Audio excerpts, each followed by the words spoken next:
anak muda anu 10 ternyata kehebatan hatena cinta ka Gusti Allah aya ma'rifatullah di jero hatena jadi kolot dirupakeun ku Gusti Allah jadi kolot sanajan kuari ge nu sabenerna mah anak muda di jerona aya ma'rifatan ngan teu dibuktikeun kolot bae ku Gusti Allah kolot eta teh mantak sewaktu-waktu kos aki-aki eta budak sewaktu-waktu ngora sewaktu-waktu mah kos budak eta teh jelema lain sambarangan lamun aya jelema kos kitu ka eta lain jelema sambarangan Allahumma ya rafi'ad darajat Allahumma ya rafi'ad darajat Allah maka Gusti Allah negor ka Kangjeng Nabi Musa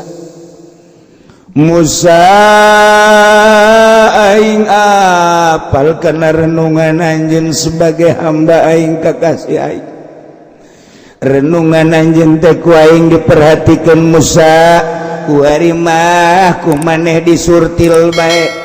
tina kaum ratusan ribu manusia anu nyembah Nabi Luka aing teu sakabehna Musa coba teangan saloba 70 nu teu nyembah coba teangan ku Kangjeng Nabi Musa teh dulur kamari keur waktu aya Musa samiri mawa anak sapi anu menang ngamodip tidak perhiasan kaum Kipti haju di sararembah coba jeung Kangjeng Nabi Musa nu teu milu nyembah aya sabaraha coba Kangjeng Nabi Musa ngasruk ternyata bener ayat 70 orang Masya Allah tina 500.000 manusia 70 nu teu nyembah 500.000 manusia 70 sabaraha persen coba sabaraha persen ya Allah ya Rabbi kumpulkan coba nu 70 coba ka dieu kabeh kumpul kabeh nu 70 kakarak aya 60 10 deui cek Gusti Allah teangan begitu diteangan anak muda 10 masih pemuda keneh Masya Allah umuran bangsa 17-18 tahun anak muda anu teu milu nyembah ka anak sapi ane kapedek 10 kadi cek kadi anak muda Masya Allah ya 10 sore ku Kangjeng Nabi Musa nu 70 dikumpulkeun pemuda kunaon tuh ketika ku Kangjeng Nabi Musa kaistimewaan ieu kaistimewaan ketika ku Kangjeng Nabi Musa dek dibeat dek dibawa munajat aneh eta nu 70 isuk-isuk jadi kolot kabeh kolot nu tadina mah kakarake kumisna bulu jarum janggot bulu jarum budak kuari mah teh nyaho bulu jarum ya teh nyaho ka manukan baheula mah urang ngapan osok asal aya manuk mamawa betuh kut aju cek nu kadua pen aju da kata aing dulu aing mantas aing boncit kitu kan baheula budak kuari mah teh nyaho kuari mah meuli bae manuk boga duit teu boga duit maling tarol gula mah aja kajawan jasa jujurna aduh kurang di deuleu manuk di mana coba nyayangna oh di tangkal anu sana bisa naik coba naik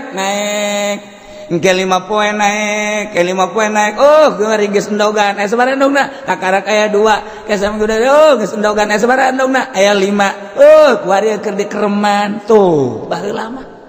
mun aya 5an sering hiji lamun aya 5 kebeneran dia teh ngan tiluan engke 2 nu hiji saurang babari baheula mah terus dikereman di daun tongan haju dicirian di tangkalna tak bae make asal aya nu kos kitu berarti geus aya nu boga batur ge datang ka dinya oh geus aya nu boga nyaun jujur jasa baheula mah geus aya tanda tah tangkal aya manukan di bareng deudeu geus aya nu boga tah tandana geus teu daekeun Masya Allah eta nikmat amat hirup di zaman eta tah zaman jujur kuari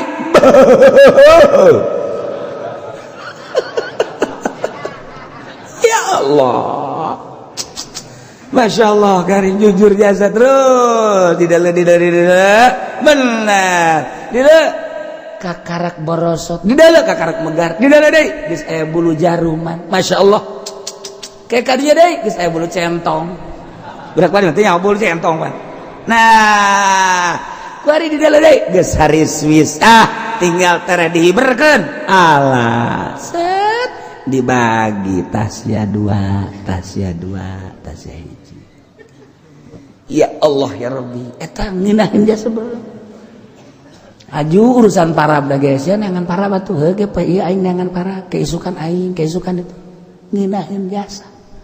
eta zaman jujur jasa tidak ada korupsi saat itu iya anak muda nu 10 ternyata kehebatan hatena cinta ka Gusti Allah aya ma'rifatullah di jero hatena jadi kolot dirupakeun ku Gusti Allah jadi kolot sanajan kuari ge nu sabenerna mah anak muda di jerona aya ma'rifatan ngan teu dibuktikeun kolot bae ku Gusti Allah kolot eta teh mentak sewaktu-waktu kos aki-aki eta budak sewaktu-waktu mah ngora sewaktu-waktu mah kos budak eta teh jelema lain sambarangan lamun aya jelema kos kitu eta lain jelema sambarangan dua barangan eta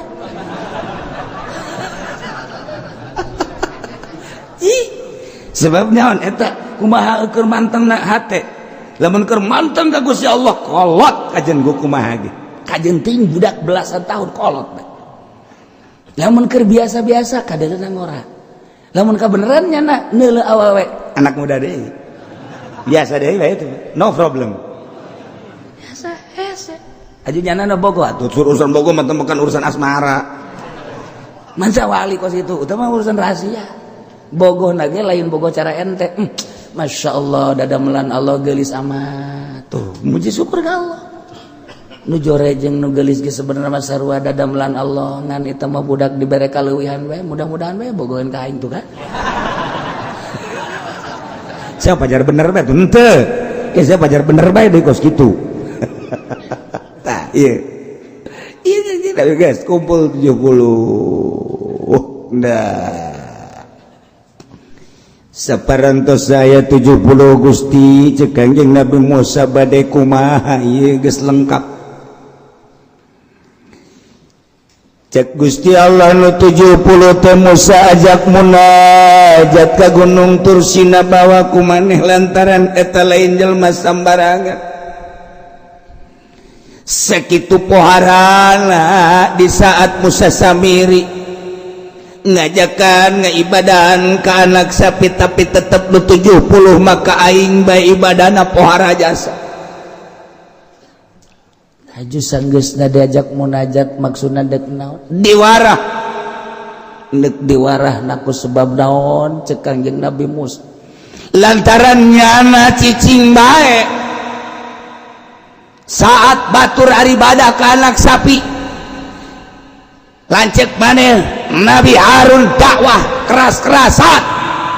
nyana padahal mah aya kewenangan untuk sama-sama dakwah tapi nyana tetap baik cicing baik ngan nyalamatkan diri doang maka lu 70 ajak ke Gunung Tursina ku aing diwarah cicing baik teh bahaya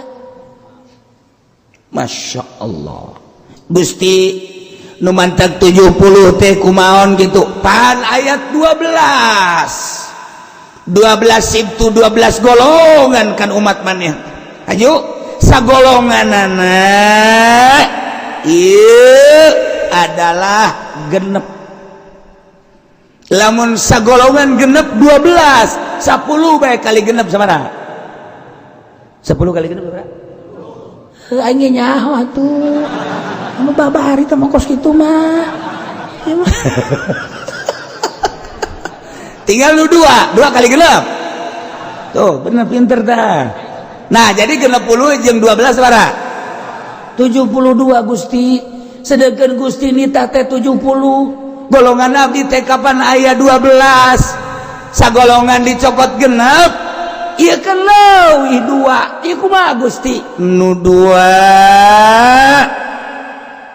nu hiji ngaranna Kalib nu hiji de ngaranna Yusa eta mah antep ulah diajak munajat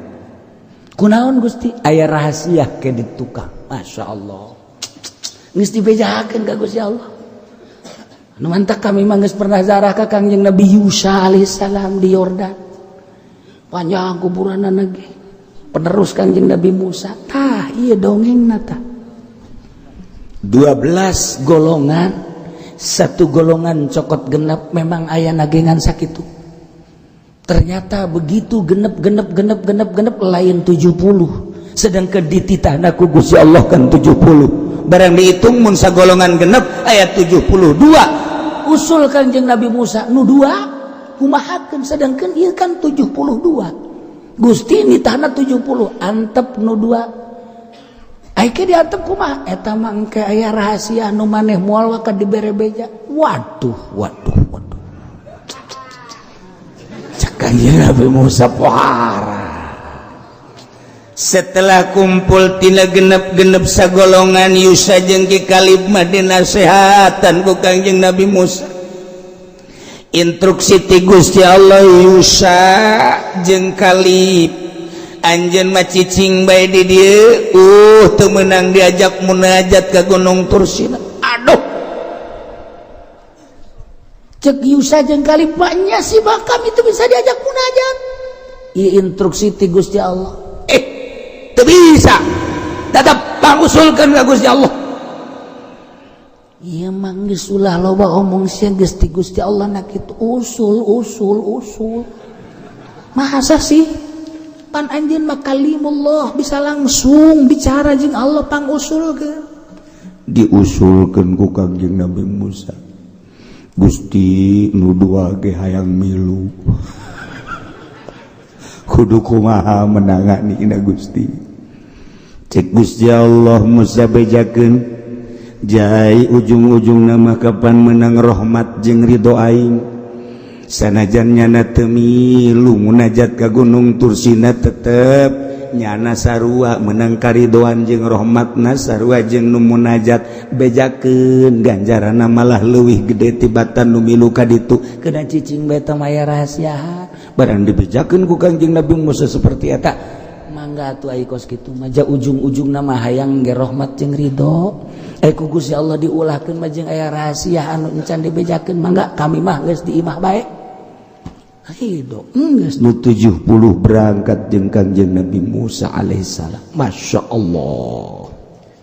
diabadikeun di Al-Qur'an ieu ayat waqtara Musa qaumahu 70 rajula wallahu a'lamu bimaradi mili Kanjeng Nabi Musa ka kaumna saloba 70 rajulan 70 lalaki eta teh mimmalam yabudul ijla bi amrihi ta'ala ti golongan jelema anu henteu nyembah ka anak sapi dengan perintah Allah geus ditantukeun ku Gusti Allah waktu-waktuna supaya tepat ketika ku Gusti Allah geus ditantukeun waktuna awas Musa waktu eta kudu berangkat maneh lini potina nu geus dijanjikeun ku Gusti Allah begitu datang kana waktu nunggu Kanjeng Nabi Musa selama nunggu teh lain satunggu-tungguna instruksi ti Gusti Allah Musa bejakeun kana 70 puasa sanggeusna puasa ulah batal wudu sanggeus ulah batal wudu make pakaian kudu nu bersih ulah make pakaian nu kotor bejakeun nu 70 puasa terus-terusan salila 40 poe sarua bae nu 70 teh puasa bukanangan korma hiji doang sahur korma hiji percis kos urang bulan Ramadan bae kitu tuh siapa seri henteu berarti kan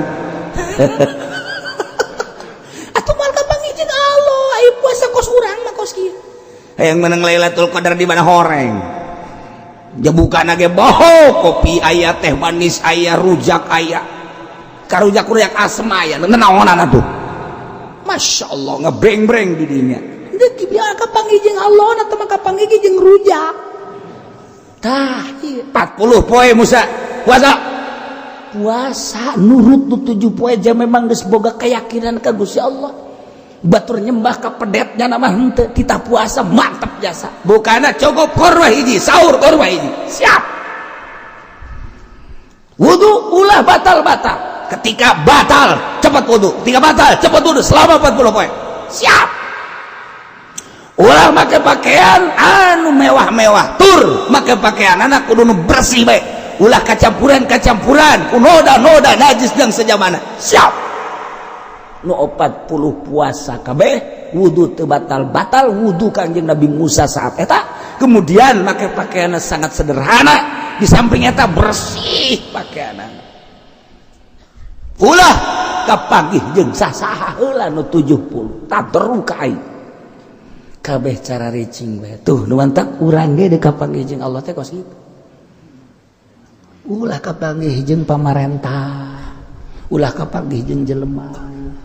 ulah kapanggih ulah daharna ulah seubeuh teuing cukup korma lamun urang mah lah ai hiji memeureunan potongan urang mah moal kuat nya 3 lah langsung masalah 3 kan sok gede kieu korma kuari aya korma Amerika teh tuh pada teh sok pada kieu tah ngadahar 3 ge teh moal buar senep basana teh mah malah mah ai dihareupeun urang nama 3 di tukangan di jero kamar ngadahar deui 3 deui waduh zaman deuk ka Allah tah ngaranna ka korma tuh ketika urang dahar hate kumaha nginum hate kumaha masalah dahar jeung nginum masalah tapi hate dia emang wali emang teu dahar emang wali kumaha teu nginum cuman nya nama dahar jeung nginum oh ieu mah bagian awak hate aing mah tetep ka Allah ketika nginum oh iya bagian awak kata aing mah tetep ka Allah ketika sare oh iya bagian awak kata aing mah ka Allah kitu bae terus bagian awak bagian roh atuh lain deui tuh urang mah kan ai bagian dahar roh milu mau menikmati wow ecrak balecrakan moh harajasa oh ka Allah keur dahar teh begitu keur salat keluar roh deui tedekeun ka Allah endang inget dahar ngeunah amat tadinya beuh Masya Allah sambelna buatan mana eta asana Cibiuk moal salah eta kajeng tuh urang mah teu daekeun tah roh teh di ka Allah kan teu daekeun endahan ka dieu deui berarti lain wali ari wali mah ketika dahar hate ka Allah bae sapira teh jeung awak doang nu awak mah kege pae nginum lah sapira jeung awak segala rupa jadi itu anti malah dibandingkeun jeung nu puasa anu puasana aju ujub jeung anu dahar nginum ka Allah bae atuh bandingan dahar nginum ka Allah daripada puasa ujub aju ngomong kieu ih budak teu puasa nanaonan cara ai rupa puasa bae bah geus moal beres mah kan tah mah puasa kos kitu mah tah mah beuleumeun tah mah ya tuh siap puasa mantak naon ieu aing mah geus ngalaksanakeun puasa Senin Kemis asana geus aya 5 tahun ye tuh lawang surga geus maruka jang aing mah boh eta kos kitu awal ka surga teh malah mah urang ge lamun kajeuleuna puasa emang mamang keur puasa teh lah ya bakeur ieu bae puasanya ai puasa mah tuh ai bersih teu bersih ngabohong puasa kan lah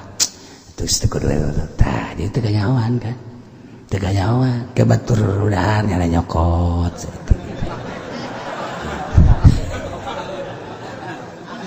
maksudnya henteu nyokot doang abeh teu kadele puasa tapi teu didahar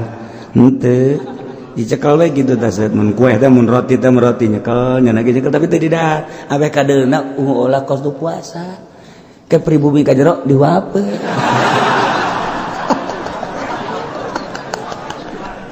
tolol jelema eta riat itu gitu hayang kanyawan oh berarti keur puasa gorengan henteu udah beres geus puasa 40 poe wudu teu batal-batal make pakaian sederhana nu bersih cunduk kana waktu ningang kana mangsa limiqatina kana waktu anu geus ditangtukeun ku Gusti Allah atuh faqaraja bihim kaluar Kangjeng Nabi Musa bareng jeung nu 70 menuju Gunung Tursina. Masya Allah karim. Ieu jelema-jelema pilihan anu ketika batur nyembah ka pedet cenah manteu cuman sayang manehanana teh ieu henteu ilu dakwah batur-batur nyana-nyana. Jadi aya usimna, usim dakwah-dakwah, usim henteu-henteu. Kuduna kan kitu hirupna. Usim dakwah-dakwah, usim henteu masalah. Ieu mah cicing bae, usim dakwah jana cicing bae. Berangkat jeung Kangjeng Nabi Musa naik ka Gunung Tursina. Ngan cek Kangjeng Nabi Musa di pertengahan cicing heula manehnya. Kula heula dek ka luhur sorangan instruksi ti Gusti Allah mangga naik Kangjeng Nabi Musa ka luhur begitu naik Masya Allah turun cahaya seperti mega di luhur langit set hese dicaritakeunana anu lir teu beda jeung mega turun ka handap tetapi dicaritakeunana hese nu mantak hese warna disebut berem lain, disebut koneng lain, disebut biru lain, disebut hejo lain, disebut herang lain, disebut hese warna eta teh hese dicari tercengang kabeh keindahan warna nu turun ti langit. Kakara Kangjeng Nabi Musa ngawean nyauran, yap kadia ayo ngara kade naraek kabeh naraek. Asup ke jero mega eta mun cara mega cahaya nu luar biasa. Masya Allah karim. Pohara di jero eta teh keindahan anu luar biasa kabeh sararujud ku nikmat-nikmatna 70-an brek dikersakeun ku Gusti Allah teh bisa ngadenge nyana teh mukalamahna Kangjeng Nabi Musa jeung Gusti Allah. Kangjeng Nabi Musa teh mukalamah jeung Gusti Allah aya instruksi kadenge teh kudu 70-an if'al la taf'al kerjakan anu jangan dikerjakan anu pagawe anu pigawean anu ulah dipigawean eta nu 70 ngadengekeun nikmat luar biasa hanya ngadengekeun ge lain ngadengekeun lain ngadengekeun senaon kitu ngaranna bahasa Allah ngadengekeun ge suara Kangjeng Nabi Musa anu kadengekeun mukalamah jeung Gusti Allah sakitu nikmat pohara jas ngeunah da lain lalagaan nikmat pohara jas geus lila langsung naik deui ka luhur eta si cahaya megaset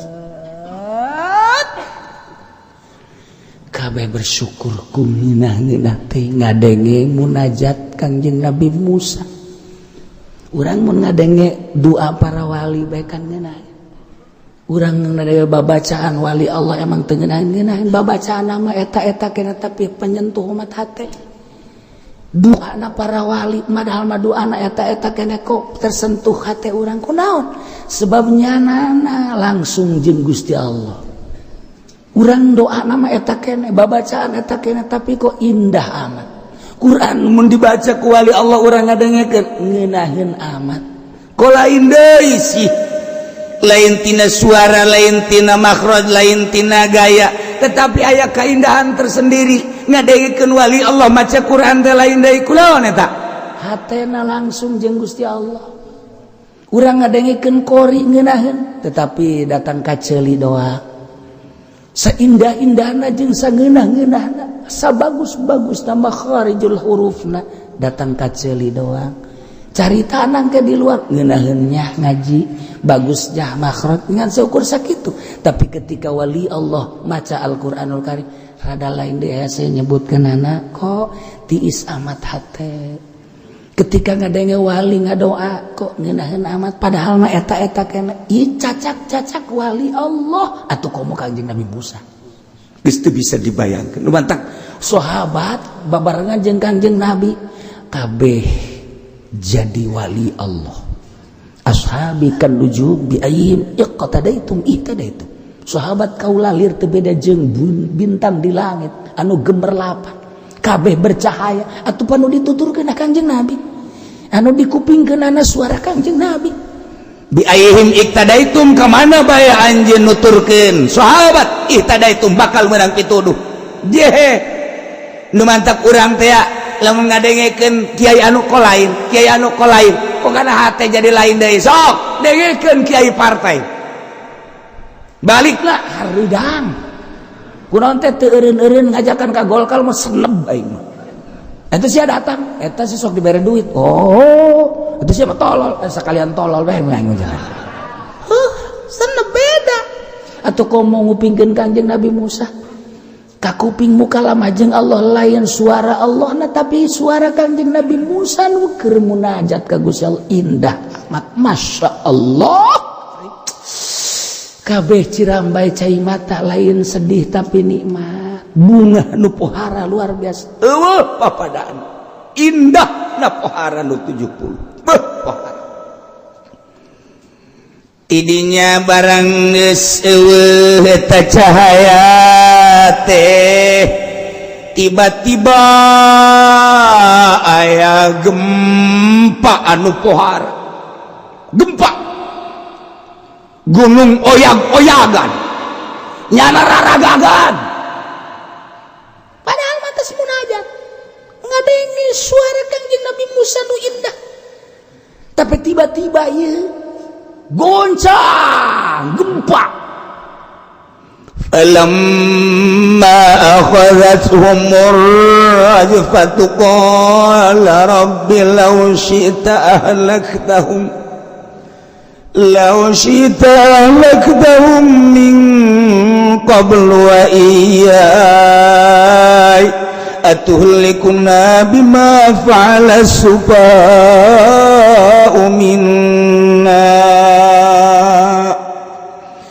barang kakenaan ku goncangan gempa bumi anu dahsyat luar biasa nah make jeung digempakeun padahal mah mantas milu munajat aya naon ieu berarti samemeh Kangjeng Nabi diturunkeun ke alam dunia geus pacecok orang Kristen teh 500 tahun zaman jahiliyah ngaranna tah ieu memeh Kangjeng Nabi lahir ke alam dunia justru umat Kristen teh cecok besar-besaran tiap gereja tiap negara Yerusalem jeung Roma Itali cekcok jeung kitu mana deui antara Yerusalem jeung Spanyol Eropa cekcok deui jeung Amerika cekcok besar-besaran cekcok lain letik-letik cekcok di zaman Kangjeng Nabi can lahir maka manehanana ngayakeun kumpulan musyawarah dewan gereja sedunia disebut konsili ta eta konsili teh pertama didirikan pada tahun 325 Masehi can lahir Kangjeng Nabi 325 Masehi nah ieu diayakeun sidang gereja Dewan gereja untuk mengadakan doktrin tentang agama Kristen diayakeun di mana eta teh diayakeunana diayakeunana adalah di Itali pertama eta teh disebut Konsili Nicea tahun 325 Masehi seorang uskup anu ngaranna Arius di Alexander asli namanya teh Alexander Mesir tapi nyada jadi uskup dunia tidinya nyana ngajelaskeun kejelasan tentang menjelaskan tentang Bible nu asli tentang Injil nu asli Barnabas nu asli cak nyana teh saudara-saudara sedunia bahwa Tuhan itu satu, adalah Allah yang menciptakan langit dan bumi. Jangan ribut kalian semua di dunia ini, sebab aslinya dalam Injil Tuhan itu satu, Allah Isa, bukan Tuhan. Tahnya nama bener tah hiji tah. Sidang dewan gereja sedunia manehanana memimpin membenarkan tentang Tuhan satu, Isa bukan Tuhan, Maryam bukan Tuhan, itu nang gitu ngaranna Jibril Ruhul Kudus bukan Tuhan, itu adalah pembawa wahyu. Eta teh bubar ribut deui, wah unggal negara luar biasa, lain ribut leutik-leutik eta teh. Manehanana eta lahir tahun 256 sampai 336 Masehi, didirikan konsili tersebut 325 Masehi. Sakedeung teh di tahun eta keneh ngayakeun sidang besar-besaran deui, ialah disebut Konstantin. Lantaran harita anu ingin menguasai dunia, Raja Konstantin. Nah, tidinyalah manehanana ngayakeun konsili kedua Konstantinopel. Mata terkenal etalah anu ngajelaskeun Tuhan tiga. Bahwa yang kemarin Arius menjelaskan Tuhan satu yang bernama Allah itu tidak bisa dipercaya. Tetap Tuhan itu satu, satu Tuhan Bapa, dua Tuhan Anak, tiga Tuhan Ruhul Kudus, tiga. Main sogok-sogokan. Dewan-dewan gereja disogok, tek kos di zaman Golkar kamari ieu. Dewan-dewan teh disogok kamari ke zaman Soeharto, kuari mah lain disogok deh, diajul.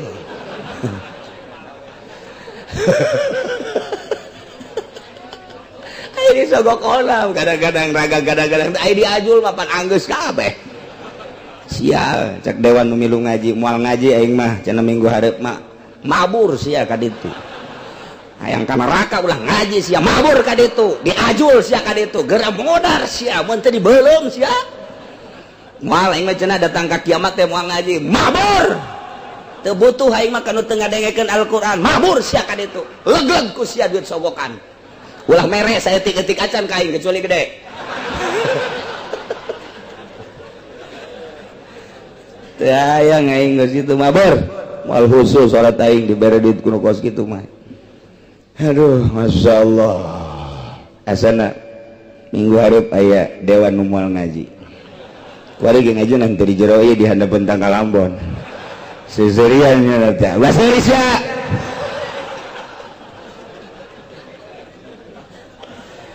Aduh, Masya Allah. Tinggal kayaknya balik beta di mobil teh ngarobol jeung babaturanna. Pamit nyana, guys, minggu hareup mah yang moal ngaji ulah kitu coba babaturanna. Kiai mah emang sok kitu teh hayang cenah aing greget ka kiai, aing digergetan ku sia ngeunah di akhirat teu berat aing mah moal sia. Sakitu bae daripada ke di akhirat minta tulung aing pan beuri weuh teh kudu. Boso amat cenah kiai kosna bakal bener bae. Boga kayakinan aing mah sok maca Quran bener aing mah. Sok atuh sok mah sekali-sekali di hareupeun sia sok ge di hareupeun kiai mah jangan teu ge. Anggeus geus beres geus pokona. Sabodo dek ngaji teu pokona sia aing mah teu hayang aing mah. Ngan kajian kuku mah datang ka imana moal bisa es. Nah bisa, bebeja ke pemajikan mah, konon eureun bae. Baru segitu aja udah berhenti. Cari kiai yang bisa akur dengan kita.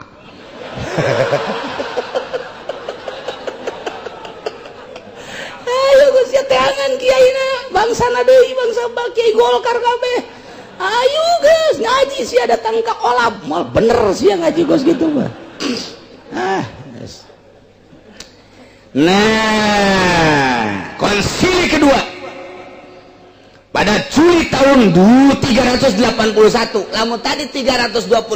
di tahun eta kele cuman ieu mah di akhir Juli nah tahun 381 mengadakan deui konsili Konstantinopel. Nah, inilah anu nganyatakeun bahwa cekna Tuhan tiga disebut Trinitas. Nu ngamimitian Trinitas adalah Raja Konstantin. nuanta kamari keur nganyatakeun Amerika ini adalah perang salib ketika Irak eta patung Konstantin teh ditaekeun deui ka luhur lantaran urang Cikupa mah teu nyaho ka itut bau teu nyahoan isi patung naon cenah dikaluhurkeun nu nyaho kana sejarah ngeri jasa sial goblok berarti seakan-akan ieu Kristen naik kembali di sisi kenaikan patung Konstantin di Denmark anu melecehkan Kangjeng Nabi coba eta bertubi-tubi ke Islam emang kumaha gitu ketika patung nusa kieu teh patung Raja Konstantin anu nganyatakeun pertama bahwa Tuhan itu 3 ialah Trinitas naik ka luhur sanggeusna ditaekeun di Denmark pelecehan terhadap Kangjeng Nabi urang anggeus-anggesan geus saha nu hudang apakah hudang di Indonesia teu sebab hanya sedikit yang tahu tentang sejarah di Mesir teu berdaya sebab geus dikaluhan hayu coba di Malaysia teu bisa kukumaha sakitu dihebat-hebat ya sarua bae Asia Tenggara tidak berdaya cuman satu yang mengibarkan bendera hanya Afghanistan Taliban sekarang betul-betul perang Islam perang agama ngomong Osama bin Laden tangkap itu orang yang melecehkan Kangjeng Nabi Muhammad lawannya saya turunkan Konstantin belum saatnya ditekan selama saya dan anak buah saya dan bangsa-bangsa Arab dan kaum-kaum muslimin ini belum mati tidak boleh diturunkan kalau diturunkan akan saya bom kedua kali Amerika turun nyaho kan cak aing nonton TV sia neuleuh gimana tuh punya gara-gara ketipu biasa gegede HP be diceuli 2 tapi pentingnya sia tuh sieun Amerika Osama nang tangan kos kitik turunkeun deui tangkap orang tertangkap saya belum mati dan walaupun saya sudah mati 1000 Osama akan tumbuh teu nyahoan di Indonesia loba Osama di Malaysia ulah serius ya ya keur carita internasional Masya Allah orang teu nyahoan naon horeng peseturan kelas internasional luar biasa mata tidak ada ucapan orang Amerika kecuali tangkap Osama bin Laden di mana saja bawa hidup atau mati tangkap Osama tangan tega pagi muncul deh turunkan tangkap turunkan terus main seterus-terusan ternyata luar biasa sampai detik ieu wallahu a'lam Osama apa dibunuh apa masih hidup ternyata kabar terakhir Osama ngomong deui wallahu a'lam geus teu kaharti nu mantak cek Gus Dur teh udah jangan suka ikut-ikutan Irak, Iran dan Afghanistan udah mikirin keluarga kamu aja dagang kata Gus Dur lain permainan urang cek Gus Dur teh mah lain deui permainan anak urang hanya nonton geus kebingungan ku ari nah gitulah keayaan Konstantin ieu nu baheula mengadakan musyawarah konsili dewan-dewan gereja tahun 325 pertama yang kedua tahun 381 di ngaranan konsili Konstantin tah nu menyatakan ieu nu kuari diayakeun dina Al-Qur'an ketika Kangjeng Nabi ngajelaskan tentang Isa Al-Masih nah kupur jelema nu ngomong kos kitu henteu ditujukeun ka Konstantina tapi ka seluruh umat Kristen di mana saja berada secara internasional Allah nurunkeun wahyu melalui malaikat Jibril dibacakeun ku Kangjeng Nabi urang Kangjeng Nabi Muhammad sallallahu alaihi wasallam kuari kurang dibahas ala kadar pembahasan anak ieu laqad kafara alladziina qalu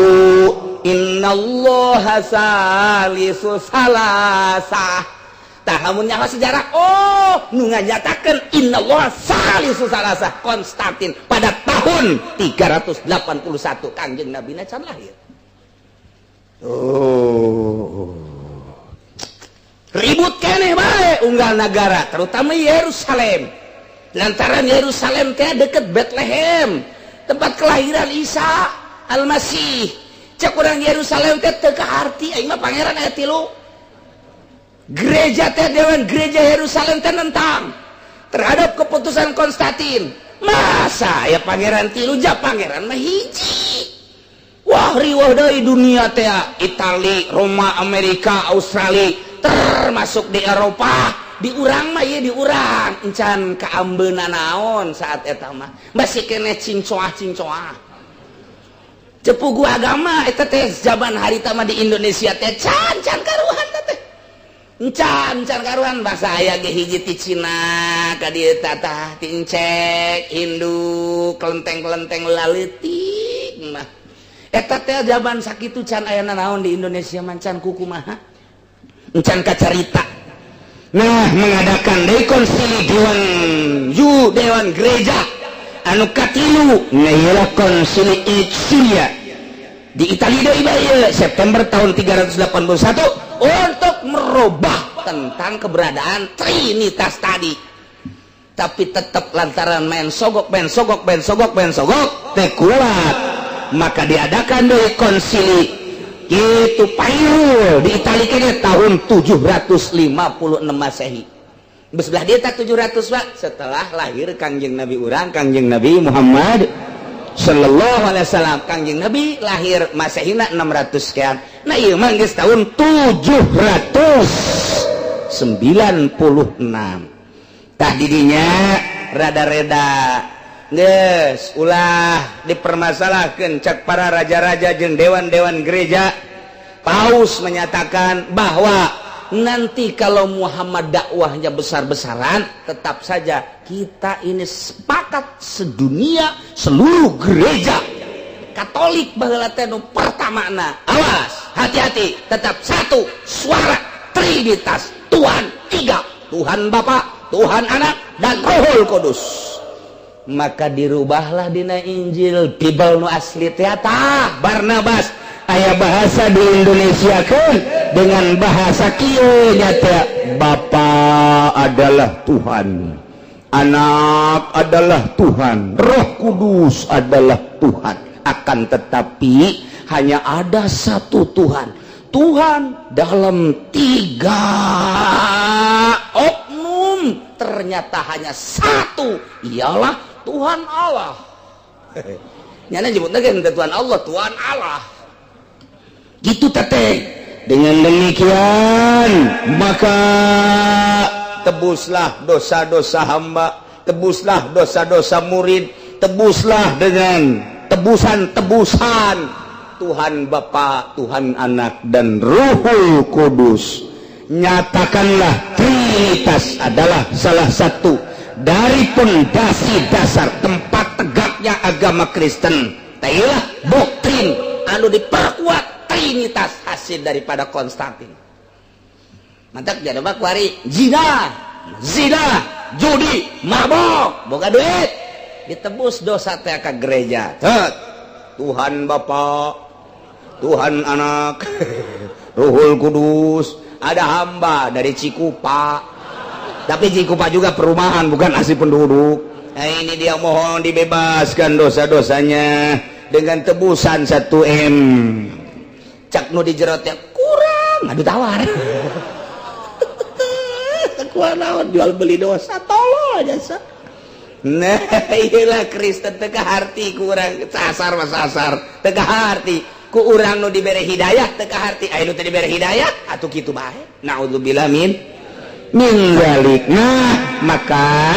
Al-Qudus Yerusalem tahun 807 Masehi ngailah mempersamakan Trinitas sebab ketidakinginan Kangjeng Nabi dakwah anu meluas. Jadi Yerusalem Al-Qudus ieu manehanana terpaksa menyamakan suara Tuhan adalah tiga, Trinitas. Masya Allah, ini satu suara sadunia. Dipimpin oleh Paus terus, Paus 1, Paus 2. Nah, tahun gitu sebaraya 809 konsili Aix-les-Chapelle di Prancis untuk menyatakan tetap Trinitas harus diperkuat. Terakhir di Italia deui tahun 1099 kamari tahun 1099 Kangjeng Nabi Gus dakwah luar biasa geus loba nu arasuk Islam deui. Nah di Indonesia geus mulai Islam lain mulai deui di Indonesia geus pohara jasa Islam dengan kitu wali-wali sanga mulai bergerak nyana di ditu gayakeun konsili dewan-dewan gereja sedunia deui menyatakan bahwa harus hati-hati konsep dan doktrin tentang Trinitas tidak boleh diganggu-gugat deui. Siapapun orang yang mengganggu-gugat Trinitas akan diadili bahkan dibunuh. Iyalah manehanana kekuatanana terus sama-sama dakwah. Kangjeng Nabi dengan para wali na dakwah, gereja dengan dewan gereja na terus dakwah, ngutus sampai ayeuna tahun 2000 sabaraha ayeuna? 2011 atau tahun 1432 tetap terus dakwah teh melalui politik, melalui ekonomi, melalui budaya. Ngan kalah menang pernah di zaman kitu Raden Patah Jaya Islam kebobolan kedodoran Kristen teh jeung Yahudi tapi hanya sekejap mata henteu 100 tahun acan kemudian beralih deui di tangan Kristen sampai ayeuna tapi terus bae militan dakwah terus. Taliban mah moal eureun-eureun sebabnya nama dakwah menjadi seni hidup. Iran terus dipupuk supaya dakwah jihad eta adalah seni hidup termasuk di Irak kuari geus digoyang untuk didemokrasikan tetap baik seni hidup adalah jihad fisabilillah membunuh orang-orang Yahudi dan Kristen itu adalah seni hidup kami. Irak Iran kabelah itu Siprus terus kabelah dituna itu nu kuari nu jelas adalah Taliban moal eureun-eureunnya nama geus dititipkeun ka anakna titipkeun ka insuna di sekolah di berbagai kegiatan-kegiatan satu hidup itu adalah dakwah jihad titik geus eueuh naon-naon nya mah asal neuleu rambut pirang geus kakerta iya asal neuleu pirang bae percis ka sorang Cikupa bae asal neuleu pirang ini makanan saya ini Lampung nih iya Karim batur mah bisa kos kitu tah luar biasa istimewana ya boga ieu naon garang-garang gitu keyakinanana madak teureun terus we Amerika benci kelantaran hese ti baheula militan teh aya bae di Pakistan aya di India aya terus Timur Tengah aya sulit amat untuk mengembangkan asal berkembang tabrak kembang kumbas maka diteroriskan. Dibuatlah perundang-undang lenyapkan teroris di setiap negara aiprak pasantren diteroriskeun coba ndeu kumaha ieu entar ketika isu teroris datang ke Indonesia kasieunan Indonesia dialog dengan Menteri Agama bagaimana di Indonesia tentang teroris tidak ada di Indonesia tidak ada isuk-isuk muncul Gus Dur siapa bilang siapa bilang di Indonesia nggak ada teroris terbanyak di Indonesia tidak Gus Dur kurang kersieun ke Amerika besi dibom nyebutkan banyak pandit apa di darah tangan ku wartawan Gus bagaimana itu jawaban nggak salah ya tuh nggak salah kenapa emang siapa salah kalau sedikit-sedikit Amerika itu malah berani kalau banyak nggak berani dia Gus Dur iya tuh kos gitu kan aja bila perlu udah jadi teroris semua dah lalagaan ke ternyata sieun Amerika nu ngomongna Gus Dur coba nu ngomongna urang Cikupa moal percaya panggilkan Gus Dur ka ditu ke Amerika dengan cara politik kunjungan ka ditu keberadaan Indonesia yang sesungguhnya dibejakeun ku Gus Dur bagi dua teroris dan bukan teroris berat sekali cenah Indonesia tadi Gus Dur kos kitu jasa atuh geus kos kitu bae Gus Dur mah ku cara Gus Dur bae sabodon penting sieun Amerika harus diperhitungkan untuk membom Indonesia harus diperhitungkan terorisnya udah luar biasa satu rumah kadang-kadang teroris semua sabodolah ibarat urusan Gus Dur sama kayak itu jana kuring ngadengkeun geus seuri we meureun jana iya Karim nah dina Al-Qur'an ieu ngabongkar ieu tah urang kudu nyawa sejarah heula tidinya teureun terus bae musyawarah dewan gereja dunia selalu dan selalu. Nah, di samping geus pas trinitas tilukan permasalahan. Satu tentang ketuhanan, trinitas geus diakui oleh seluruh Kristen, baik eta Katolik maupun Kristen maupun Protestan. Eta nggak jadi kitu ge baheula teh akibat dari perpecahan-perpecahan, ribut besar-besaran. Mantap jadi bae tilu. Nah, geus kos kitu, nah ieu lah tentang dakwah-dakwahna. Pembangunan gereja. Nah eta teh konsili deui di Roma kuari selalu di Itali. Terlepas di antara dua bae Yerusalem, Roma. Mantap Yahudi moal eureun-eureun itu aya Yerusalem di dinya teh geus dipatok. Mantap lamun urang bacaan Bukhari sarahna moal eureun perang mah ke perang besar-besaranana, perang dunia ketiga. Ia mengarah ke agama pembunuhan, anak ngebunuh bapak, bapak ngebunuh anak, pamajikan ngebunuh salaki, salaki ngebunuh salaki, ngebunuh pamajikan. Itu teka harti ku hari mah kok bisa gitu sih? Lantaran motifna kurang can kapanggih. Kakarak dibere sakieu doang ge heran di Libya kok rakyat jeung rakyat aneh ribut, heran teu kudu heran lamun geus paham mah.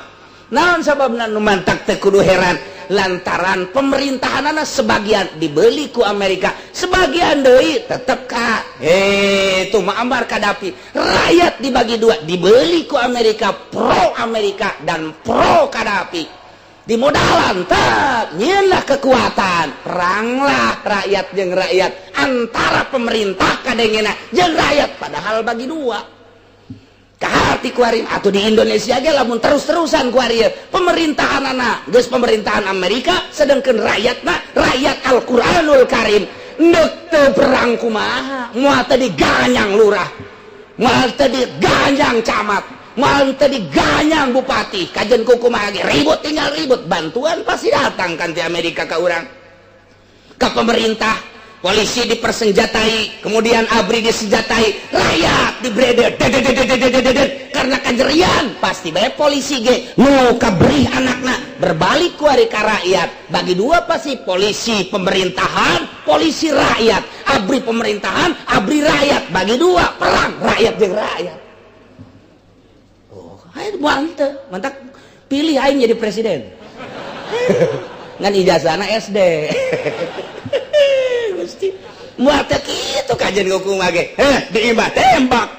Perang ieu teh, perang saudara tah kos kitu kajen kumaha ge. Ieu teh uratna dina geus seperti eta. Lantaran rakyat berbicara Al-Quran, rakyat berbicara adil, rakyat berbicara jujur. Sementara di tubuh pemerintah tidak ada keadilan dan tidak ada kejujuran. Ketika membahas Al-Quran hanya di musola, di majelis salim, dan di masjid. Muludan rajabat. Ketika kembali dari ke MPR, ketika kembali ke RI 1, ke DPR, nanaonan Al-Quran, teu ngadu kumaha.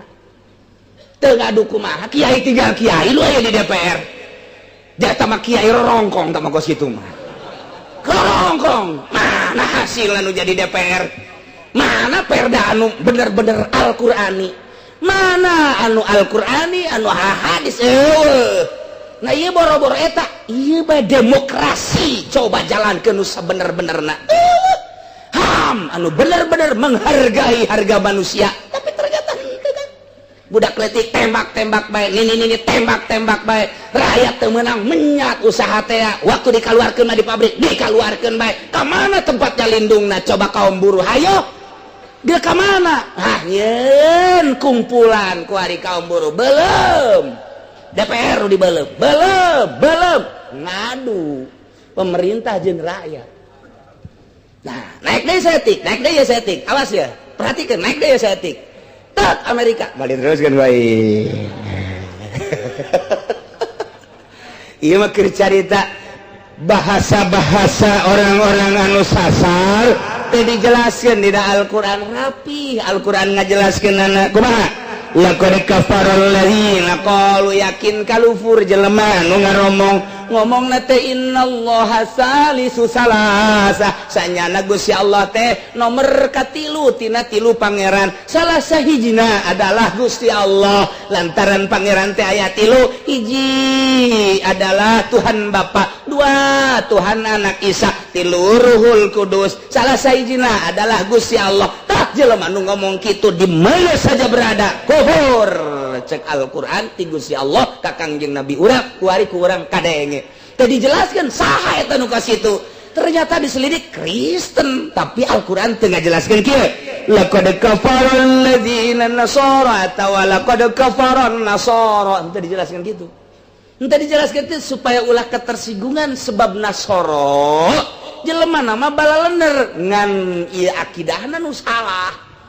salah gereja baheula teh bener teh gereja teh mun kuari mah masjid nah jelema-jelemana teh baleler nu salahna akidahna geus ditabrak akidahna ucapanana nu timbul tina hate nu disalahkeun ku Al-Qur'an laqad kafaral ladina qalu kafir jelema nu ngomong saha bae di mana bae nu ngomong innallaha salisu salasa bahwa Allah teh katiluna tilu hiji Gusti Allah wal akharani Isa wa ummuhu sahaya wa hum firqatun minan nasara Nusturiyah Ya'bubiyah dijelaskan ku Gusti Allah hasil daripada konsili dewan-dewan gereja baik Roma, Italia maupun Yerusalem atau Perancis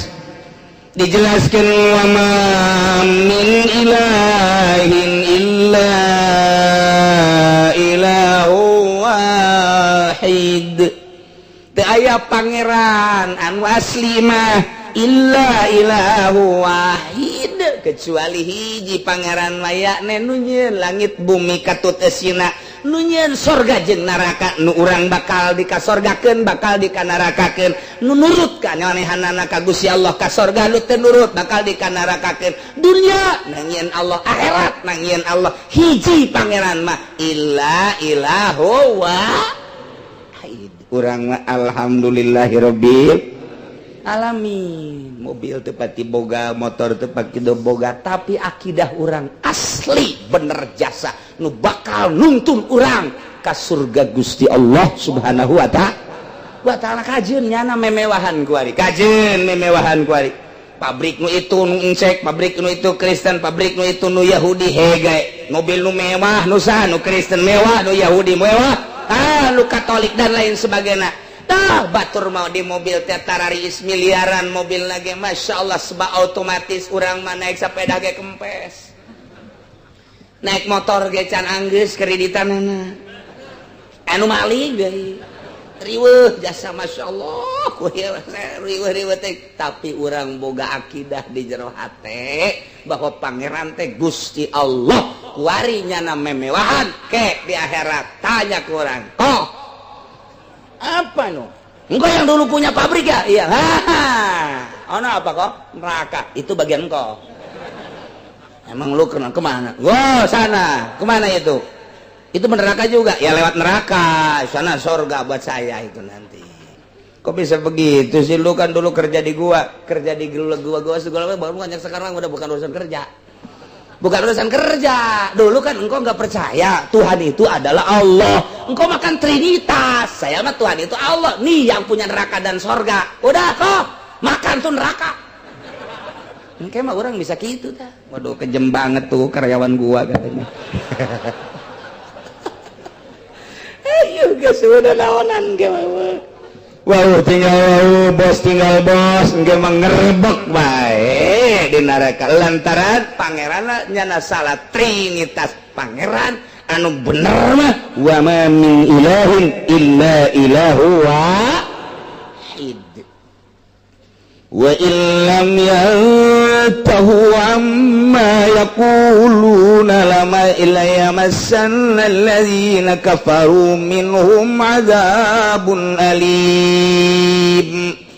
wallahu alamu bimoradihi wa illam yantahu lamun bae manehanana henteu eureun henteu kacegah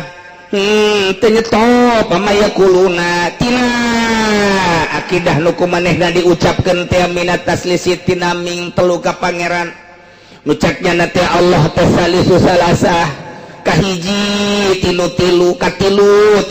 hiji na adalah Gusti Allah nyana teu eureun kituna awas mun teu eureun boga akidah model kos kitu layamassannal ladzina kafaru niscaya yakin bakal dikeunaan jelema nu kufur model kitu azabun alim siksa nu pohara nyeri na bakal disiksa di dunia kadang-kadang disiksa nu jelas lah di akhirat di akhirat dibeuleuh jadi kerak neraka ujian gehengnya na jadi areng mata kuari orang tenang-tenang bae kajeun lah moal kebel ieu moal kebel urang nikmati bae hirup maningan bari ibadah sapeda bawa kempe sapeda butut motor butut heueuh masalah gedean teh tunggu si awak di akhirat batur naik mobil mewah ulah kabita si awak sanajan kabita ge sia maka kekuatan dengan sakikeuna engke bae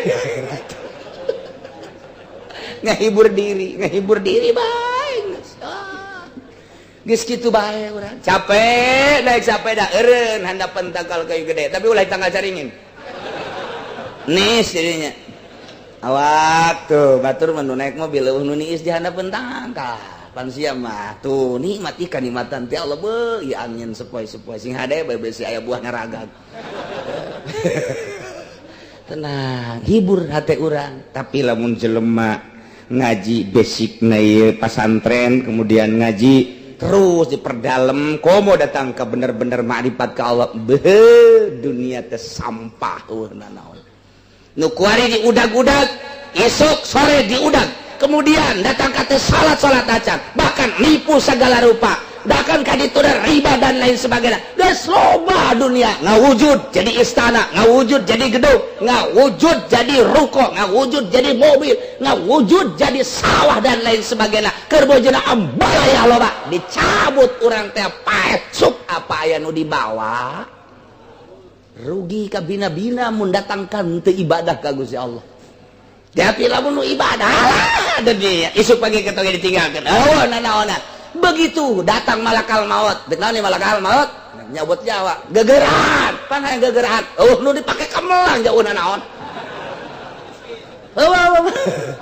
melang sugan atuh naon teh teu boga naon pamajikan melang teh pamajikan hideung geus tenang sawa sakali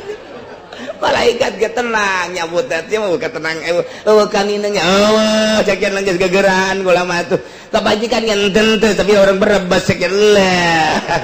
tenang Masya Allah kalem tak tetap paeh nungguin kos kitu nikmatnya kemelang naon sebab ruko teu melang ya teu gableng mobil teu gableng nah itu geus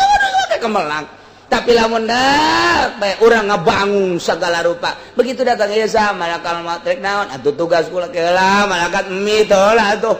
mit emang naon pakai kemelang cenah geus ruko nu di Belaraja deket flyover dinya tah cenah geus cek malaikat taon deui sawah nu di ditu di Kawidaran ada can bel eta mah jauh sawah dinya sawah mencong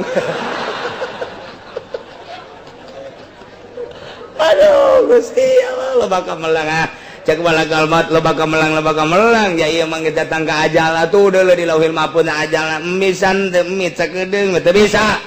hese tah hese sakaratna geus cabut asupkeun deui cabut asupkeun deui lo bakal melang masyaallah rugi ka bina-bina rugi madak cek ulama nu geus kolot lah geus ulah riweuh ku dunia geus bikanan ka anak kabeh tah ya ieu jang sia tah nu gede ya nu kolot nu kahiji nu kadua aya abah aing mah gaji bae ku sia atuh abah ulah riweuh sapira abah mah aki-aki jeung nini geus ulah riweuh abah mah geus urusan dunia goreng mah kieu bae ku sia jalankeun ngan kauntunganna jang abah sakanakna ieu teh salah ngomong ya bener jasa abah mah penting mah abah mah meulikeun Avanza bae heula jang naon tuh bae jang ka Karawang ieu abah kabalinger deui bae abah tenangkeun diri urang Masya Allah awas cek Gusti Allah mun teu nyetop mun teu eureun manehanna tina mintelu ka Gusti Allah awas siksa bakal urang mah sakali deui muji syukur ka Gusti Allah alhamdulillahirabbil alamin urang ngadoa ka Gusti mudah-mudahan ditetepkeun iman Islam urang mudah-mudahan ditetapkan iman Islam orang, ditetapkan iman Islam anak orang, ditetapkan iman Islam incu orang, sabandaraya turunan usang orang mudah-mudahan ditetapkan iman Islam. Nah, amin ya rabbal. Afala yatubuna ila Allah wa yastaghfirunahu wallahu ghafurur rahim. Wallahu alamu bimoradi afala yatubuna anata maka henteu tarobat kitu eta jelema ka Gusti Allah wa yastaghfiruhu tegas minta pangampura tina omongan nu kumanehna dilontarkeun omongan innallaha salisu salasa ieu teh istifham afala apakah tapi istifhamna di dinya teh istifham taubeh ngahinakeun kok make teu tarobat. Padahal mah diberi kesempatan manehanana umur ku Gusti Allah diberi kekuatan jang berpikir padahal mah nyana nyarahun dina Bible nu asli dina Barnabas anu asli dina Injil anu asli bahwa Tuhan eta pangeran eta ilahu wahid eta mah hanya penyelewengan dewan gereja menyelewengkeun bahwa pangeran teh Trinitas teh eta teh apakah teu tararobat janya namanya Paulus teh nyahoeun keaslian Injil nu kuari nyahoeun keaslian Injil dewan-dewan gereja nu aya di urang ge nyahoeun nyana kana keaslian sebagian lamun nyana maca nu asli nyahoeun kana keaslianana buktina nu arasup Islam tina agama Kristen Matius teh kemudian Nastur teh kemudian Alexander teh nu arasup Islam di urang dia sabaraha tokoh Kristen nu asup Islam nganyatakeun penyelewengan Injil oleh dewan-dewan gereja termasuk Bapak Sudomo nu baheula ngembangkeun gereja nyana tanda tangana tapi nyana asup Islam nyana nganyatakeun dewan gereja yang sesat menyelewengkan Injil yang asli Tuhan itu satu Allah subhanahu wa ta'ala Sudomo ya Allah ya Rabbi Masya Allah nah mantap ke make jeung pertanyaan eta teh taobat ya make jeung tatarobat henteu minta pangampura tina omonganna nyabut teh manta kunaon mun tobat ka Gusti Allah da nyaho nya mah diberi deui kesempatan Allah mah wallahu ghafur Allah mah maha hampura ka jelema nu tobat rahimun maha nyah maha dedeh ka jelema nu tobat make jeung teu tararobat mentak aya bae hiji-hijieun teh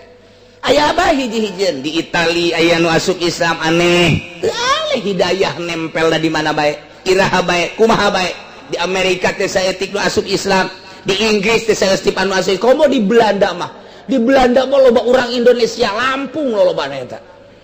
di Belanda teh loba urang Lampung di ditu tata dina mah urang Lampung dagang cau ke Belanda ajunya nah nyen sele di ditu teh dakwah loba urang Belanda sebab aya kesatuan Indonesia jeung Belanda sebab jada 3 abad di urang tah mantap ketika aya urang Indonesia ke Belanda dihormat ku urang Belanda ditanya ku nyana ngomong ku ari ge kamu dari mana Indonesianya saya di Cikupa oh Cikupa iya hanya mah tuh incek tah mah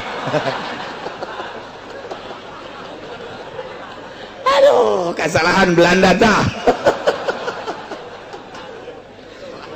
soal nyahuan nya mun ngobrol jeung orang Belanda mah nyahuan jasa oh Cikupa iya deket Pasir Gadung ya iya kok tahu saya kan dulu di situ diem telaga di situ iya ke sono ke Pasar Kemis oh di sana iya itu kan ada danau di situ kan di Pasar Kemis nyahuan lah orang Belanda mah kos gitu teh tah 300 tahun zaman Wilhelmina Masya Allah terus eta ayana jalan rodi teh kerja paksa teh Belanda eta nu ngebentang rel kereta api rangkas Belanda ieu jalan teh ka ditu tuh jalan provinsi nang Belanda kuari urang menikmati puncak anu sakitu berliku-likuna kerja di Belanda Garut tuh sakitu tebing nang Belanda Masya Allah di dieu teh lain lalagan maju negara di mana dijajah maju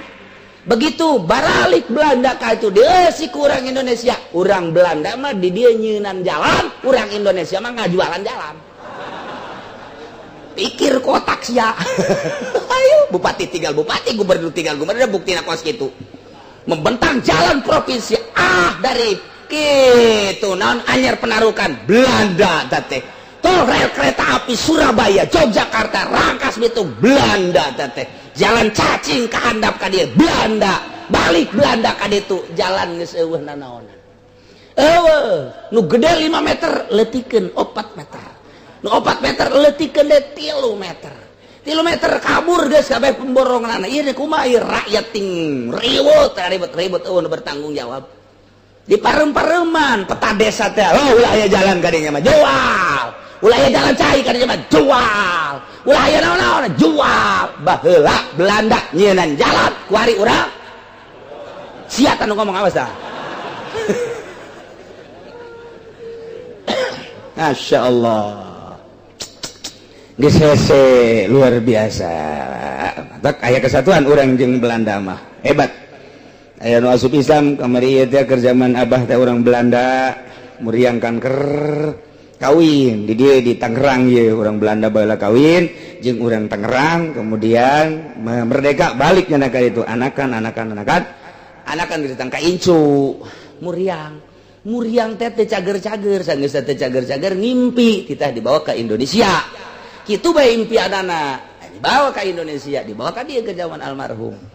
aju kula dititah bawa coba ka ditu ja abah mah teu bisa cenah ka ditu ka mana wae ka Cianjur teh ka bawa nyana janji lamun cager cek nyana ieu deuk asup Islam atuh dibawa ku kula ka Cianjur ka ditu dak meunang saminggu ditu cager asup Islam lah di dieu beres asup Islam balik ka Belanda maot di Belanda hidayah Masya Allah naon tadina nyana di dieu bergaul lah jeung ustad-ustad zaman baheula keur naon gitu ngaranna zaman revolusi zaman ngajajah nyana babager di dina ngobrol jeung ustad ngobrol jeung santri ngobrol jeung pedagang nyana nu sok nyalametkeun ta urang Belanda eta ngantak nyana bisa kawin di dieu sageus kawin anakan injuan asup Islam Masya Allah eta ku ngobrol doang atuh komo ku babaturan asal kiyaina nu bener ulah kiai proposal mal masih ibnu maryam illa rasul wallahu alam bimuraid ayat al masih kangjeng Nabi Isa bin Maryam illa rasul kecuali utusan Gusti Allah qad khalat min qablihi rusul nu geus kaliwat memeh kangjeng Nabi Isa teh para rasul-rasul tiba heula teh geus loba rasul ti zaman kangjeng Nabi Adam, kangjeng Nabi Idris, kangjeng Nabi Nuh, kangjeng Nabi Daud, kangjeng Nabi Hud, kangjeng Nabi Hud, kangjeng Nabi Sulaiman, terus kangjeng Nabi Musa, kangjeng Nabi Harun, memeh kangjeng Nabi Isa geus loba rasul-rasul diangkat ku Gusti Allah. Ieu teu beda kangjeng Nabi Isa ge adalah hanya rasul Allah. Lir teu beda jeung rasul-rasul nu baheula ulah dipangerankeun ja pangeran mah ilahu wa kanjeng Nabi Isa ulah dipangerankeun kanjeng Nabi Isa mah rasul nu mantak kanjeng Nabi Isa bakal maut persis bahwa yamdi mislahum al-masih bakal berangkat maut maksudna yamdi teh mislahum seperti rasul-rasul nu baheula walaysa bilahin lain pangeran bahkan kanjeng Nabi Isa teh nyana selalu wasiat ka umatna baheula wahai hamba Allah wahai hamba Allah wahai umat kaula beda kula jeung pangeran selalu wasiat kos kitu kula lain pangeran hamba Allah ngan dibere keistimewaan mukjizat ku Gusti Allah abroso bisa cager akmaha bisa cager bisa yuhi bisa ngahirupkeun nu maot bisa anu corob-corob diusap cager lampang-lampang diusap cager berbagai penyakit ku kanjeng Nabi Isa asa ditoel bae cager ieu mah mukjizat cek kanjeng Nabi Isa sakumaha mukjizat para rasul baheula nyaritakeun kanjeng Nabi Isa ge lain kula bae nu bisa ngahirupan teh kanjeng Nabi Musa ge bisa ngahirupkeun nu pekom kanjeng Nabi Musa mah eta tungked bisa jadi orai pan tungked mah nyawaan cek Kangjeng Nabi Isa dakwah ieu ka umatna. Tungked mah sapira tungked kayu nyawaan. Kemudian ku Kangjeng Nabi Musa alaihi salam tah kunyana teh kitu dibacaan bismillahirrahmanirrahim jadi orai. Eta kapan ngahirupkeun nu paeh? Kula onam tata dina nu hirup manusia nu paeh dihirupkeun deui dipaehkeun deui tamah mukjizat kos kitu kula teh lain pangeran sababaraha kali kos kitu teh dina Injil nu asli jada dakwahna Kangjeng Nabi Isa. Ulah mangeranan ka kula hiji pangeranna nu nyieun langit bumi termasuk nu nyieun kula Allah Subhanahu wa taala. Malah dek dibunuh kapan? Kangjeng Nabi Isa ngedakwah kos kitu teh dibunuh. Ya Allah, ya Rabbi. Mantap disalametkeun ku Gusti Allah. Tah kaluhur langit kaopat. Tamat. Kok bisa kos kitu? Jang neruskeun lalakon lantaran Kangjeng Nabi Isa kuari di pangeranan engke nyana turun. Di akhir zaman bakal turun, bakal kawin Kangjeng Nabi Isa. Memeh itu ge Isa geus kawin ti heula di kawidaran. Tah ieu Kangjeng Nabi Isa teh bakal turun, nyana bakal dakwah deui wahai umat Kristen, saya adalah Isa. Saya adalah Nabi Isa. Salah, kamu itu menuhankan Trinitas. Salah, Tuhan itu satu Allah Subhanahu wa taala. Biasanya dakwah make syariat Kangjeng Nabi Muhammad sallallahu alaihi wasallam. Engke bakal dicaritakeun dina kitab Qurtubi. Biasa turun Kangjeng Nabi Isa, sanggeusna turun dakwah deui. Nyana teh ngabombardir tentang Trinitas jeung gereja-gereja. Iyalah Kangjeng Nabi Isa nyalah-nyalahkeun ka Kristen, ka Katolik, ka Protestan. Salah, Allah mah hiji Allah, Tuhan mah hiji Allah. Nyana engke kawin biasa ngan teu boga anak. Teu boga anak. Jadi waktu diangkat ka luhur teh ya, teu kawin kan, encan kawin Kangjeng Nabi Isa. Engke turun nu mantak dikawinkeun ku Gusti Allah. Lantaran di sorga lamun teu kawin handap engke pangkatna handap. Ndak lamun nu kawin lur, komo nu opat mah. Waduh luhur biasa teh. Aduh, masyaallah. Ngan lamun teu ade lain ka sorga kana neraka heula. Ya Allah, ya Rabbi. Yamal masih ibnu Maryam illa rasul. Qad khalat min qablihi rusul. Wa ummuhu siddiqah.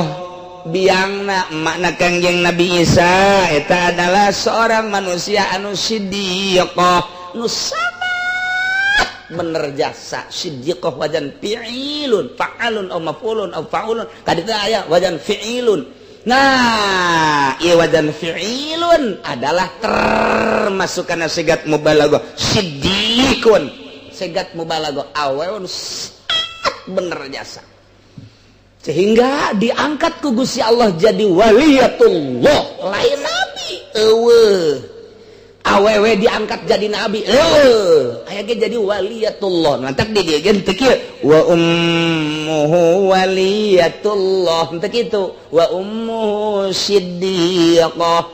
Biangna Kangjeng Nabi Isa adalah seorang wanita nu bener luar biasa siddiqah. Tak iya emak Kangjeng Nabi Isa adalah Siti Maryam lain nabi, hanya waliyatullah siddiqah gitu mana. Nah iya dinyatakeun ka emak-emakna berarti lain pangeran, namanya pangeran boga emak. Urusan di pangeran-pangeran artinya biasa boga emak lahir. Lamun pangeran eta Kangjeng Nabi Isa atau mebe Kangjeng Nabi Isa pangeran saha? Atuh anu ngatur-ngatur mebe Kangjeng Nabi Isa teh saha? Aju pangeran, manya pangeran maot. Tah eta teh ulah di pangeran-pangeran sebab Kangjeng Nabi Isa mah boga emak. Boga emak ngaranna Siti Maryam. Ujung deui kana yakulani ta'am. Sahebat-hebatna Kangjeng Nabi Isa, sahebat-hebatna emakna Siti Maryam, tetep bae nyanda teh ngabogaan kebutuhan jang awak, jang jasad, yakni dahar kana yakulan ta'am. Berarti dahar, ana dahar nginum, lain nu dimaksud dahar nginumna, urusan dahar jeung nginum teh dimasalahkeun. Ieu kinayah ye. Lamun urang geus ngaji bilagah bakal nyaho kana fan kinayah. Kinayah teh kieu, kinayah mah ye, kinayah mah labdun utliqa wa urida lazim mana ngaranna kinayah. Eta kos kitu dina ilmu bilagah teh tah nah kinayah mah kos kieu Zaidun kasirur rimat ki Zaid loba lebuna eta teh lain nu dimaksud loba lebuna jangan naon lebu maksudna kumaha di mana loba lebuna loba meuleum suluhna di mana loba meuleum suluhna loba nu dipasakna di mana loba nu dipasakna loba nu daharna di mana loba nu ngadaharna loba tamuna di mana loba tamuna loba ngajamuna di mana loba ngajamuna barahan geus ngabahasakeun Zaidun ulki Zaid loba lebuna barahan matak lamun teu ngaji mah moal datang sia moal Zaidun tawilun nijad ki Zaid panjang sarangka bedogna eta teh teu dimaksud bedog mah deuk naon diomong-omong ana panjang bedogna panjang sarangkana ana panjang sarangkana berarti noled mun dipakena ana noled berarti nu mawana jangkung berarti gabejakeun panjang sarangka bedogna jangkung jelemana sebab anu pendek mah teu ngasar kinayah teh kos kitu tah kinayah teh kos kitu tah matak lamun ngobrol jeung kiai kudu cingceung ka mana ieu lompatna ka mana ieu lompatna ka mana ieu lompatna kinayah kos tidak pikir mah kos kieu aya wewe ngobrol bae sanggeus ngobrol tas ditinggalkeun ku salakina ngomong urang teh neng sing ade ulah ka mana-mana emang kunaon kitu loba nu hayangeun ulah nu mana-mana loba nu hayangeun eta kinayah loba nu hayangeun aya nu hayangeun saha sih nu hayangeun engke bae lah kumaha geus idah bae saha sih sebenarnya engke bae kumaha geus idah bae ta eta teh aya nu hayangeun teh ulah newak nu eueuh eta bae tanyana tah eta karena kinayah kos kitu teh eta masyaallah osok orang ya osok ngomong eta mah deuk di kamar geus baju deuk dipinjem lah jauh-jauh eta kinayah kene sarua kan boleh dipinjem mun deuk dipinjem lah jauh-jauh amat atuh geus we kanyana bae pinjeunna sarua aja gitu iya ge kinayah kana yakulani ta'am aya kangjeng Nabi Isa jeung mana teh sok ngadahar lain nu dimaksud ngadahar urusan ngadahar mah teh mah masalah tapi di mana-mana dahar pasti nginum di mana-mana nginum jeung dahar berarti manehna ngising jadi nu dimaksud mah ngising sia ulah mangeranan ka kangjeng Nabi Isa sebab mun mangeranan ka kangjeng Nabi Isa nya sok ngising nya pangeran ngising panjore coba lamun ditanyakeun duh Pak assalamualaikum salam pangeran aya teu aya kamar nuju eta otak diteudeun di mana Kristen banyakeun kangjeng Nabi Isa mah ngising biasa ngising kiih menyaya pangeran ngising kiih panjori jasa otak pasangkeun bejakeun ka Kristen kangjeng Nabi Isa mah lain pangeran sebabnya nama sok ngising sok kiih lamun ngising kieu atuh boro-boro pangeran atuh urang boga bebenekeun ngising bege teh ngadeukeutan urang bogoh jasa ka sarwiti urang Cikupa urang datang ka imana waalaikumsalam iwit aya keur naon keur sial embung urang ngadeg teruskeun heula teruskeun kayak geus rapi kana ka dieu atuh embung urang sakitu urang bogohna ge titah ngabarengan ngising teu hayang pangeran ieu mah ngising waduh atuh jore jasa Demendak aya di zaman bae zaman Kang di zaman Kangjeng Nabi Musa. Eta teh pendatang iblis datang ka kiai. Assalamualaikum. Salam. Saya waun teu ka kula. Wow, iblis kan. Heuh bener. Kiai ka iblis jauh. Apal ka iblis teh apal. Kula mendek ngabejaan we teu Firaun kan ngaku pangeran. Heeh. Eta teh jana ngaku pangeran teh aya kula di jerona mun eueuh kula mah mun eueuh kula nyana ge henteu ngaku pangeran henteu ngaku pangeran nyana ge mun eueuh kula mah bener tah bener jeung blon eta pangeran nyana ku ngaku pangeran atuh aya kula di jerona jadi sok ngaku pangeran teh di jiwa nyana kula cek kieu teh tuh sia teh atuh kula papagawe namun kos kitu cek iblis teh cek iblis hayang nyaho ka oploan pangeran Firaun yuk urang ka ditu yuk itu datang ya oplo aja saya jana oplo datang ke itu tuh Waalaikumsalam di mana pangeran itu cenah ke di kamar mandi diketrok-ketrok tak kamar mandi teh diketrok-ketrok ku iblis yang kiai teh trok pangeran saya tak cak iblis teh mana pangeran nanyakeun saya eta oplo kan atuh mun pangeran ieu ya bener cak kiai teh makana tapi lamun kura aya tadi jero nyana bakal nyaho kula coba cak kiai teh asup tah si iblis ka dinya tek asup terus ditambah ku kiai teh sakade ketrok eta ketrok trok aing nyaho nu di luareun eta nu sisi jalan teh kan datang sia boga maksud anu kan jauh cak kiai teh oh pangeran kan aing kiai mah nyahoeun iblis ya ulah sok iblis kan kamu teman saya di mana dulu waktu di Partai Golkar kan sama-sama masalah iblisnya kos gitu tadi mata ngetrok lawak cak eta pangeran teh sata gara-gara kula nyana nyebutkeun saha nya pangeran saha eta jaheunya makana da ieu teh yakulani ta'am cek ahli bilagah mah geus kateropong dahar nginum lain nu dimaksud dahar nginum lah masih bagus kene dahar nginum mah pan muntas dahar tas nginum paling kekuatan sampai 2 poe pannya nang ngising nya pangeran ngising. Nah, mata lain pangeran bejakeun ka umat Kristen cak Gusti Allah lain pangeran mah ilahu wahid hiji Isa lain pangeran sebab boga emak wa ummuhu siddiqah mbaknya aya mimitina pangeran dilahirkeun berarti kakarak aya mimitina pangeran mah awalun bilabtida wa akhirun bilantiha la yusofu ilaihil sinun wala tuhinuhu dan lain sebagainya. Nah eta pangeran awalum bilabtida wa akhirun bilantiha mimiti awal mimitina akhir tungtungna eta pangeran ai Kangjeng Nabi Isa apa dilahirkeun ku mana banyak pangeran kakarak lahir da eta teh bagus bejakeun ke Kristen jeung deui banyak pangeran dahar ana dahar ngising berarti jore amat Unzur kaifa nubayyinu lahumul ayat Unzur tingali ku anjeun Muhammad heran amat kumaha kaula nu agung ngajelaskeun ka para Kristen ka para kafirin kana ayat-ayat menuduhkan kana sipating tunggal kaula sumanzur anna yufakun tuluy ku anjeun tingali Muhammad kumaha dipengkolkeunana eta para Kristen anil haqi tina hak makiamil burhan bari aya dalil dina kitab Injil teh geus ngajelaskeun bahwa pangeran teh hiji nyana nyahoeun tapi kapan dipengkolkeun ku kaula hakikatna mah berarti meunang Gusti Allah Subhanahu wa taala ulah riweuh urang mah sakadar dakwah daekeun jeung henteu daekeunna Allah mata kula mah sabodo teuing bae daek bae daekeun nang Allah lain nang kabehan lain bapak-bapak ibu lain nang Allah ngajelaskeun nu sabenerna daek bae ku Allah didaekeun teu daek bae ku Allah diterima daek bae berarti dibere sinar ilahi ku Gusti Allah teu daek marah berarti ditutup dihijab ku Gusti Allah tinggal sakitu bae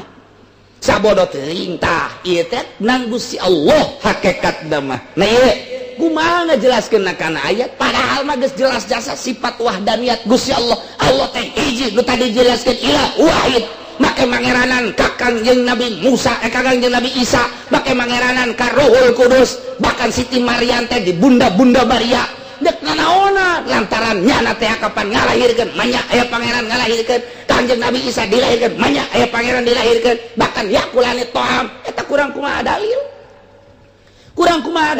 manya pangeran ngising panggeus dijelaseun bari dina Injil geus dijelaseun hiji pangeran mah nu matak takjub ya heran amat penjelasan Gusti Allah geus ngajelaskeun kana kabeneran Allah kana kesalahan ucapan-ucapan Kristen tapi toh terus bae datang ka kuari heran amat geuninganan jelema-jelema teh ketika dibere aturan-aturan nu bener teh daek balalener heran amat jelema teh bahkan loba anu teu bener teu kudu heran eta teh hakikat nama meunang Gusti Allah Subhanahu wa taala tinggal urang mah bersyukur urang mah alhamdulillahirabbil alamin tinggal urang terus bersyukur Allahumma sabbitna bil iman wa sabbitna bil tauhid wa sabbitna bil ma'rifah wa sabbitna ala dinil islam min dari dunya ila daril akhirah wallahu a'lam.